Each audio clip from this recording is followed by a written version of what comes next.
Ngayong araw, medyo busy kami tapos buong araw lang din kaming nasa bahay dahil nga ngayon namin pinaschedule si Ponzi para makapon. Goodbye na talaga sa kanyang mga balls. Hey guys, it's Mrs. Castro back again with another mini vlog.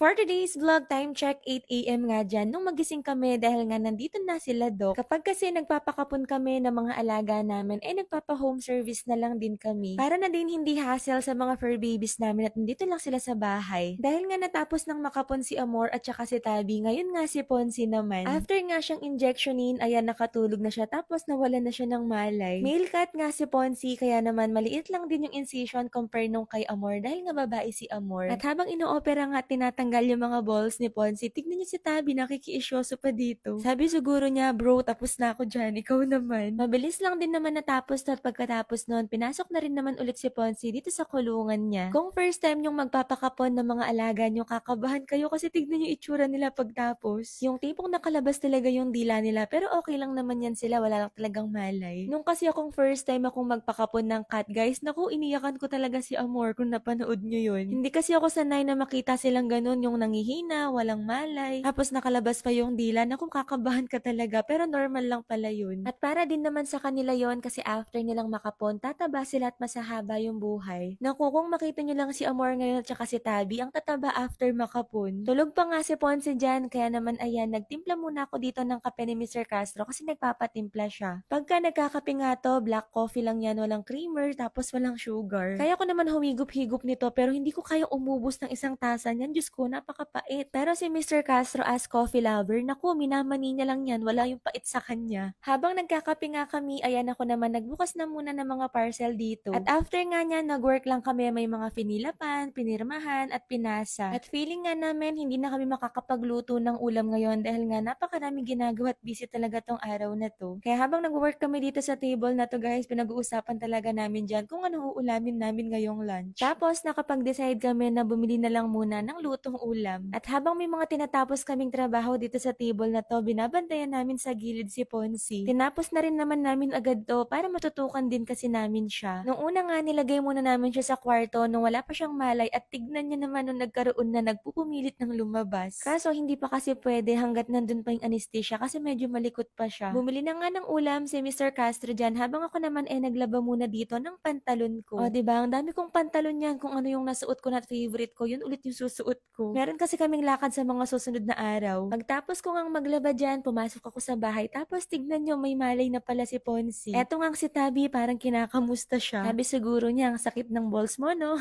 Lagat puso at saka nga pala daing na bangus yung ulam namin ngayong lunch. After lunch, mga bandang 2:00 ng hapon, time naman para mag-workout. O diba, kahit gaano ka busy guys, yung mga schedule talaga namin araw-araw, nakasulat na yan. Nakahati-hati na talaga yung oras namin sa isang araw. Time management is the key talaga. Actually, dapat sabay kami ni Mr. Castro mag-gym ngayon. Kaso lang, pareho kasi kaming leg day ngayon at maghihintayin lang kami sa mga plates. Kaya naman sabi niya mauna na ako. Sa mga oras na to, medyo nanginginig na yung tuhod ko dyan kasi hindi talaga biro kapag ka lower body talaga yung wino-workout. Pero sobrang satisfying nito guys kapag ka tinatamaan yung mga dapat matamaan na muscle. Tsaka kapag ka naumpisahan mo ng mag-gym, nakuha hanap-hanapin mo din. Pagtapos kong mag-gym, nag-ready lang ako ng damit para naman makaligo na din ako. At syempre, sa pagligo ko naman, hindi pwedeng mawala itong Beauty White Soap from You Glow Babe. Favorite ko to guys kasi nakaka-lighten talaga siya ng skin lalo na kapag ka nahiyang kayo. Alam nyo naman kahit anong products pa yan, hiyangan talaga. Pero ito, meron kasi siyang 10 times power whitening. With micro peeling pa, kaya naman napakaganda talaga sa balat. Infused with vitamin C yan, nakakatulong din sa mga dark spot, uneven dull skin tone. Basta make sure tuloy-tuloy lang din sa paggamit. Kung hindi nyo pa natatry to or kung gusto nyo siyang itry, ilalagay ko yung legit link sa comment section. At finally guys, kumain na nga rin pala si Ponzi pero konti nga lang. At netong bandang gabi, finally wala na rin masyado yung anesthesia niya. Nandito kami sa tabi niya at kasama ko si Kali, naku tinulugan na niya ako. Binigyan nga namin siya ng neck collar kasi mukhang hindi siya komportable dito. Buti na lang meron kami tong neck pillow para sa cat. O diba ang cute, parang magta-travel lang. At mas gusto niya nga to kasi malambot at mas komportable siyang makahiga. O siya guys, bibitinin ko muna kayo for today's vlog. Ayun lang muna. Thank you for watching. See you on my next one. Bye!